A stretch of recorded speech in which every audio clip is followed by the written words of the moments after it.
ఏ certificate Kanguva బాహుబలికి మించిపోద్దా? లేదన్న మీరు మధ్యలో వచ్చారు క్వశ్చన్ నాకు కంప్లీట్ చేయండి. చెప్పు బ్రో, నువ్వు చెప్పేది. నేనైతే ఒకటే మాట్లాడ బ్రో, నాకు మా ఫ్రెండ్కి అయితే ఒకటే కనిపించింది. కంగువా సూర్యాలో బెస్ట్ మూవీ. రోలెక్స్ ఉంది కదా, దానికంటే కూడా దగ్గరకు వచ్చింది అనుకో రోలెక్స్కి, అంత మంచి ఎక్స్పీరియన్స్. కార్తీ రోల్ ఎలా అనిపించింది? కాదు బ్రో, గెస్ట్ అపియరెన్స్ బాగుంది బ్రో. ఓవరాల్గా చూసుకుంటే one of the good movies from Suriya. అంటే డిసప్పాయింట్ చేశారా ఎందుకు కంగువా? కంగువా డిసప్పాయింట్ ఏం లేదు బ్రో, బాగుంది. కానీ స్టోరీ కొంచెం ప్రిడిక్టబుల్ అనిపిస్తుంది లైట్గా. అంటే నెక్స్ట్ ఇట్లాంటి సీన్స్ మనం ఆల్రెడీ చూసినాం కదా, సో కొంచెం స్లైడ్గా ప్రిడిక్టబుల్ అనిపిస్తుంది. బ్రో 3 years చేశారు కదా, గ్రాఫిక్స్ ఎలా అనిపించింది మరి? అదే కదా ఇంతకుముందుకు మీకు ఆల్రెడీ క్వశ్చన్ చెప్పినాను, ఇప్పుడు చెప్తున్నాను. గ్రాఫిక్స్ మాత్రం సూపర్గా ఉంది. నాకైతే గ్రాఫిక్స్ కానీ ఎక్కువ నచ్చింది. స్టోరీ ఆల్రెడీ పై ట్రైబల్స్ ఉంటారు, అట్లా ఉంటారని మనకు ఆల్రెడీ చాలా మూవీస్లో చూసినాము. పెద్ద పెద్ద హాలీవుడ్ మూవీస్ కూడా ఉన్నాయి.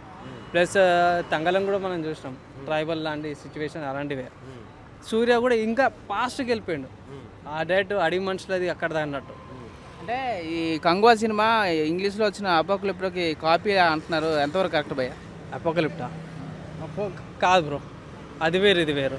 మళ్ళీ అట్లా అంటే మీకు యానిమీలో కూడా వేరే మూవీస్ కూడా ఉన్నాయి. మళ్ళీ అట్లా యానిమీలో అయితే మీకు దగ్గర దగ్గర 30-40 కాన్సెప్ట్ స్టోరీస్ ఉన్నాయి.